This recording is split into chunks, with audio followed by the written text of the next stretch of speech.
నమస్తే రమగారు. నమస్తే జయ. రమగారు, మనం ఖలీఫా స్టోరీస్ చెప్పుకునేవాళ్ళం. ఏదన్నా 1, 2, 3 భాగాలుంటే సరదాగా ఉంటాయి. అవును. హారూన్ అల్ రషీద్ రాజ్యం చేస్తున్నప్పుడు ఓహ్! ఒక రత్నాల వ్యాపారి ఒక ఆయన ఉండేవాడట. చాలా ధనవంతుడు. ధనంతో తులతూగుతూ ఉండేవాడు. ఆ! ఆయన ఎక్కడెక్కడెక్కడ నుంచో రత్నాలు, వజ్రాలు, ముత్యాలు ఇంకా ఏమిటో అవన్నీ ఇది చేసుకుని పైనుంచి తెప్పించుకుని ఇక్కడ పెద్ద వ్యాపారం చేసేవాడు. చాలా గొప్ప పేరుండేది ఆయనకి. అయితే కాలక్రమాన ఆయన మరణించాడు. ఆయనకు ఒక కుమారుడు ఉన్నాడు, మహమ్మద్ అలీ వాడి పేరు. ఈ మహమ్మద్ అలీ మంచి బుద్ధిమంతుడు. తండ్రి వదిలిపెట్టిన వ్యాపారాన్ని ఎంత బాగానో చేసుకునేవాడు. చాలా శ్రద్ధగా బంగారు వ్యాపారం, బంగారపు మరి అవే కదా రత్నాలు, అవి అంటే బంగారంలోనేగా తాపడాలు. అయితే ఇది ఒక రోజున తన కొట్లో కూర్చుని వ్యాపారం చూసుకుంటూ ఉండగా ఒక మహాద్భుత సౌందర్యవతైన ఒక ఆవిడ ఓ 3-4 చిలకెత్తలు వేసుకుని వచ్చింది. వచ్చి పట్టెడలు ఉన్నాయా ఏమైనా ఇట్లా పెట్టుకునేవి, మనం ఇప్పుడేదో అంటారు చోకర్స్. ఈ చోకరు ఇక్కడే ఉండకుండా అది ఇట్లా కిందకు వచ్చేది అనమాట. పెద్దది, భారీ చోకర్లు, అద్భుతమైన చోకర్లు చూపించమంటే వాడి దగ్గర 150 రకాలు ఉన్నాయట. అన్నీ చూపించాడు. అంటుంది ఆవిడ. ఏమి నచ్చట్ల. ఈ లోపల ఈయనకి అమ్మాయి ఆవిడ మీద చాలా మనసు అయిపోయింది.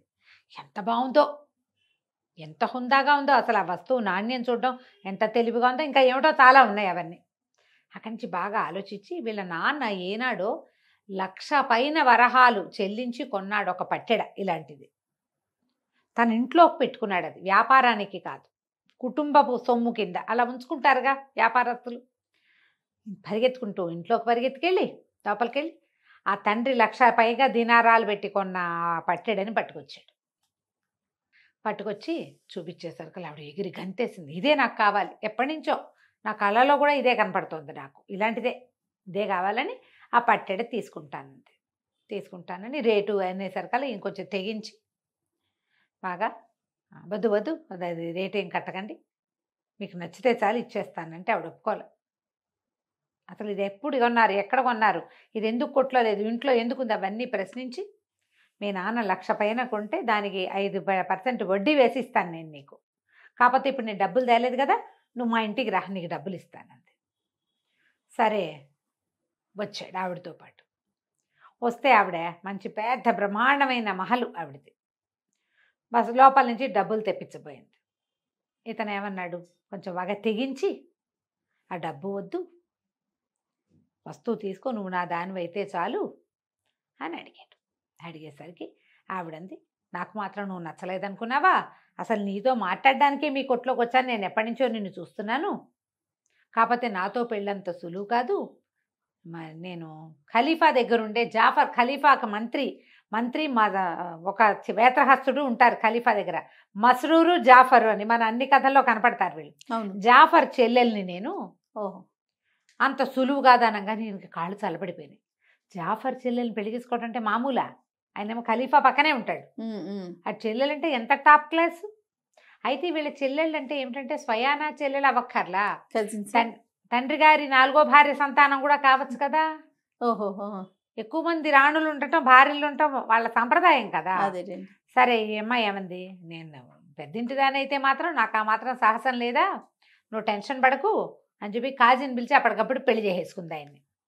అయ్యో, వాళ్ళ పెళ్ళి ఏముంది, అదేదో చదివితే అయిపోతుంది, సింపుల్ కదా. కాజీ వచ్చి అదేదో చదువుతారు, ఏమిటో మరి మంత్రాలు లాంటివే, వాళ్ళదేదో ఒక పాఠం ఉంటుంది, వివాహ పాఠం, అది చదివి కుబూల్ హై అంటారు అంతే.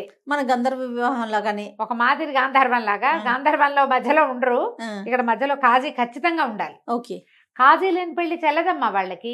చాలా కరెక్ట్ పద్ధతి కదా అది. మరి థర్డ్ పర్సన్ ఉండాలి కదా ఖచ్చితంగా, డెఫినెట్ గా. కొంప ముంచేయకుండా కాజీ గారు ఉంటారు, దాని మీద ఏదో కాగితం రాసే సంతకాలు ఉంటాయి. కాజీ లేకుండా ఎలాంటి పెళ్లి జరగదు అసలు. అయితే ఆయన వచ్చి మొత్తం బడాయించి చదివించి పెళ్లి చేసాడు. పెళ్లి చేస్తే ఇంకా ఇతను ఇంటికి వెళ్ళాల, ఆ కొట్లోకి వెళ్ళాల, హాయిగా పెళ్ళంతో పాటే ఉన్నాడు. ఆవిడ స్వర్గ సౌఖ్యాలు చూపించింది ఇతనికి. 1 రోజులు, 15 రోజుల పాటు ఉండిపోయాడు. ఈ లోపల బయటికి ప్రచారం అయింది, మంత్రి గారి చెల్లెలు పెళ్లి చేసేసుకుందో హోయ్ అని. అయితే ఏమైంది, ఒకనాడు ఈవిడ స్నానానికి వెళ్ళింది. వీళ్ళ స్నానాలు కొంచెం డిఫరెంట్ స్నానాలు కదా, కొంచెం వేడి నీళ్ళు, దాని ఏమంటారు ఆవిర్లు, మసాజులు, వ్యవహారాలు చాలా ఉన్నాయి. ఆవిడ స్నానశాలకు వెళ్ళాల. వాళ్ళ ఇంట్లోనే బ్రహ్మాండమైన స్నానశాల ఉంది. అదో 2-3 రోజువారీ చెయ్యరు కదా, నెలకో ఎప్పుడో చేస్తారు. ఈవిడ స్నానానికి వెళ్ళి స్నానంలో కూర్చుంది. ఇంతలో ఏమైంది, ఒక ముసలి దాసి ఈయనకి ఏం చెప్పింది, మహమ్మద్ అలీకి, మీరే కదా జాఫర్ గారి బావమరిది, జుబేదా రాణి అంటే ఖలీఫా గారి భార్య రాణి జుబేదా మిమ్మల్ని చూడాలని కబురు చేసింది, రండి అంతే అనేసరికి అర్థం కాదు. ఇప్పుడు వెళ్ళాలా వద్దా? భార్య ఏమో స్నానంలో ఉంది, ఆవిడ ఇప్పట్లో రాదు. చెప్పకుండా వెళ్తే ఏమంటుందో. ఇప్పటిదాకా ఒక్కనాడు కూడా ఆమెను విడిచి వెళ్ళాల ఈ నెల 15 రోజుల్లో. పెళ్ళైన నెల 15 రోజులైతే అతను గుమ్మందికి వెళ్ళాలా, ఇంటికి వెళ్ళాలా ఇంకా. అది ఆవిడ ఇప్పుడు స్నానానికి వెళ్ళింది. బాగా ఆలోచించి రాణిగారి దగ్గరికి వెళ్ళానంటే ఎందుకు కాదంటుంది, వాళ్ళ అన్నయ్య ఏమో ఓ పక్కన మంత్రి అయ్యను అని ఆలోచించుకుని ఆవిడ స్నానంలో ఉందిలేని ఈయన వెళ్ళిపోయాడు. ఆ వెళ్ళంగానే ఆ జుబేదా గారు ఈయన చూసి, బాగా రారా కూర్చొని, మా మంత్రి తన చెల్లెలు ఎవరినో పెళ్లి చేసుకుందంటే ఎవరినో అనుకున్నాను, అబ్బో ఎంతో బాగున్నావు, నువ్వు ఏం వ్యాపారం చేస్తావు, నీకు అదే ఇదే, మీ అమ్మాయి ఏమిటి, నాన్న ఏమిటి, సంగతి ఏమిటి, సందర్భం ఏంటి, 2 గంటలు కనుక్కుని ఏదో కాస్త ద్రాక్షారసవం కూడా ఇచ్చి వెళ్ళరా చాలా మంచిదని పంపేసి. కాకపోతే మహమ్మద్ అలీకి తెలియని సంగతి ఏంటంటే, జుబేదా గారికిను ఈ మన అందగత్తెకి అస్సలు పడదు జాఫర్ చెల్లెలకి.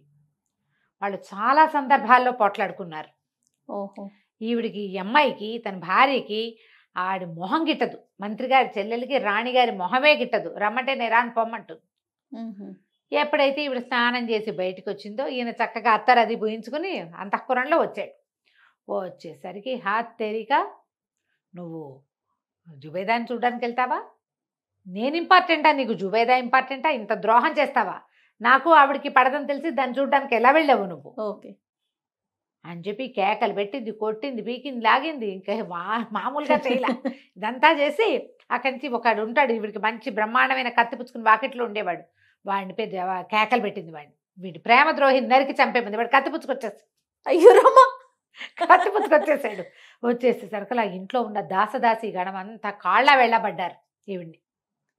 మా అమ్మ మా తల్లి వదిలేసి, అంత పెద్ద తప్పు కాదు, కొంచెమే తప్పు, చంపేయద్దు, కావాలంటే 2 దెబ్బలు కొట్టు కొట్టు కొట్టించు, కానీ చంపకూడదు. చంపేంత ద్రోహం చేయలే, తెలియక చేశాడు. నీకు రాణిగారికి పడదనే నువ్వేనాడు సందర్భంలో చెప్పాల. ఇతను వ్యాపారం చేసుకునే కుర్రాడు, మీ రాణిగారి సంగతులు నీ సంగతులు అతనికి ఎట్లా తెలుస్తాయి? ఏదో బంగారం రత్నాలు వజ్రాలు అంటే తెలుస్తాయి. ఒట్టి పుణ్యానికి భర్తను చంపేస్తావా అమ్మా అని బతిమలాడి చచ్చారు వాళ్ళంతా, దాసీలంతా. దాసీలు పనివాళ్ళు. వీడు చాలా మంచివాడు. దాంతో వాళ్ళ అందరూ కాళ్ళ వెళ్ళ పడితే ఆవిడ ఏం చేసింది, చింతబరికతోటి చిత కొట్టించి యథాశక్తి తను కూడా కొట్టి, ద్రోహి వీడు, నాకు ఎవరంటే ఇష్టం లేదో వాళ్ళ దగ్గరికి వెళ్ళి అత్తరు పోయించుకుని ద్రాక్షారసం తాగొచ్చాడు. ఇంతే, ప్రేమ ద్రోహి వాడు. కొట్టి వీధిలో బారే, నీకు నాకు చెల్లి అయిపోయింది ఒక నెలలోనే. నెల 15 రోజులకి చెల్లని రోడ్డు మీద బారేసింది. ఆ రోడ్డు మీద పారేయబడిన మహమ్మద్ అలీ ఎట్టా గొట్ట ఈడ్చుకుంటూ ఎవడో తెలిసిన గుర్రబండి వాడు చూసి వీడిని గుర్రబండి ఎక్కించుకుని ఇంట్లో బారేసాడు తీసుకొచ్చి. దానికి వైద్యాలు చేయించి మొత్తానికి పుళ్ళన్నీ మానేక వాడికి ఒక రకమైన అసహ్యం పుట్టింది. ఇంత అవమానమా నాకు, ఈ అవమానానికి ప్రతిక్రియ ఏం చెయ్యాలి? ఊరిని ఏదో చెయ్యాలి, ఏం చేయాలో తెలియదు. దాన్ని ఏం చేయలేడు, ఆ భార్యామణిని అతనేం చేయలేడు. అందుకని ఏం చేశాడు, కోట్ల కొద్దీ ఉన్న ఆస్తిని తెగనమ్మేశాడు. ఇవి విచిత్రమైనవన్నమాట ఇవన్నీ. అదే కదా, కేవలం మనకి ఏమంటారు, ఈ అరేబియన్ నైట్స్లోనే ఇలాంటి పరమ విచిత్రాలు కనపడతాయి. మామూలుగా పగ తీర్చుకోవడం అంటే మనం ఏమనుకుంటాం, ఇంకో 2-3 పెళ్లి చేసేసుకోవటం కనీసం ఒకటి, కనీసం లేకపోతే వాళ్ళ ఇంటి మీద రాళ్ళు రపలు వేసి దాన్ని ఏదో గొడవకి చేయటం. వీడు డిఫరెంట్ ప్రతీకారం తీర్చుకున్నాడు. బాగుంది రావు గారు. ఏం చేశాడు, ఆస్థంతా అమ్మే అవతల మారేశాడు. మొత్తం పూచికపులతో సహా అమ్మేసి కొన్ని కోట్ల రూపాయలు చేర్చాడు. 100 మంది బానిసల్ని కొన్నాడు. ఈ బానిసల్లో ఖలీఫాలాగా దగ్గర ఉండేటువంటి జాఫర్ లాగా ఉండేవాడిని ఒకడిని, వేత్రహస్తుడు అంటే కర్రపుచ్చుకుని ఖలీఫా వచ్చారు హోయ్ అని చెప్పే మస్రూరు, పరమ ప్రాణం ఆయనకి ఖలీఫాకి, ఆ మస్రూర్ లాగా ఉండేవాడిని ఒకడిని, 2 ప్రత్యేక బానిసల్ని పెట్టుకున్నాడు. అక్కడి నుంచి ఏం చేసేవాడు, ప్రతి పౌర్ణమి నాటి రాత్రి వీడు ఖలీఫాలాగా బట్టలు, ఖలీఫాలాగా వ్యవహారం అంతా ఏర్పరచుకుని ఈ 100 మంది బానిసలు వెంట రాగా ఆ మస్రూరు జాఫర్ లాగా ఉన్న వాళ్ళని కూడా వెంబడ పెట్టుకుని టిగ్రిస్ నది మీద నౌకాయానానికి వెళ్ళేవాడు. ఖలీఫాయే వచ్చాడు అనుకునే వాళ్ళందరూ. వాడు నేను ఒక అంటే ఖలీఫాకి నకలుగా జీవించి ఆ అవమాన భారాన్ని తగ్గించుకోవాలనుకున్నాడు. ఊరిని వాడి పాయింట్ చూడు. క్రమంగా ఈ బానిసలు చాలా గట్టిగా వీళ్ళు అంత బాగా డబ్బులు ఇస్తుంటే అటువైపు ఎవరైనా ఏంటి ఖలీఫా వెళ్తుంటే మీరు అడ్డం వస్తున్నారు అని ఖలీఫాయే వచ్చిన సినిమా వాళ్ళు ఇచ్చేవాడు. అట్లా కొన్ని పౌర్ణములు వెళ్ళాడు. వాళ్ళకి అలవాటు పడ్డారు జనమంతా ఈ టైంలో ఖలీఫా వెళ్తాడు అని. నిజానికి నిజం ఖలీఫా గారు ఒక పౌర్ణమి నాటి రాత్రి ఆయన నిద్ర పట్టక పెంద్రాళే చీకటి పడేసరికి కల విసుగ్గా ఉందని జాఫర్ని కేకేశాడు. కాసేపు అలా తిరుగుద్దాం పదా అని. వీళ్ళు ఏం చేశారు, ఇలా మామూలు వేషాలతో వెళ్ళకుండా ఖలీఫాకి ఎప్పుడు కూడా మారు వేషం వేసుకోవటం అలవాటు. ఒక వ్యాపారస్తుల వేషం వేసుకుని బయలుదేరారు. మస్రూరు, జాఫరు, ఖలీఫా ముగ్గురు బయలుదేరి వెళ్తుంటే ఈ నది మీద చూస్తే ఒక పెద్ద నౌక, దాని మీద అన్ని దివిటీలు ఏంటో గానా బజానా గందరగోళంగా ఉంది. అర్థం కాలేదు, ఎవడు వెళ్తున్నాడు ఈ టైంలో, ఎవరన్నా వస్తున్నారా మన ఊళ్ళోకి, అదేమిటి మనకేం వార్త గీత వచ్చినట్లేదే. మామూలుగా ఊళ్ళోకి ఎవరైనా పెద్ద వ్యాపారస్తులు వాళ్ళు వస్తుంటే ముందే వార్త రావాలి కదా, జాఫర్కైనా తెలియాలి కదా, రాజుగారు తెలీదు, మంత్రికైనా తెలియాలిగా. ఏమిట్రా అని నద్దె దాకా వెళ్ళారు. అక్కడ జమా జట్టిలాగా నుంచున్న 3-4 బానిసలు ఖలీఫా వ్యవహారానికి వెళ్తుంటే ఏమిటి ఆయన షికారు వెళ్తుంటే ఇక్కడికి వచ్చి నుంచున్నారంటే పొండి అన్నారు. కాంతపోయారు వీళ్ళు, ఏమిటి ఖలీఫావా, మనం ఇక్కడే కదా ఉన్నాం, వీళ్ళు వెళ్ళేవాడెవడో వీళ్ళకి అర్థం కాల. ఆ వెళ్ళేవాడెవరో తెలుసుకోవడానికి వీళ్ళు బాగా ప్రయత్నం చేయటానికి ఏం చేశారు, ఇంకో పక్క నుంచి అక్కడికి వెళ్ళారు. అక్కడికి వెళ్ళాక వీళ్ళు ఏం తెలుసుకున్నారో మనం వచ్చే భాగంలో తెలుసుకుందాం. అబ్బా భలే ఉంది రమ్మ గారు, ఇంట్రెస్టింగ్ గా ఉంది. నమస్తే అండి. నమస్తే.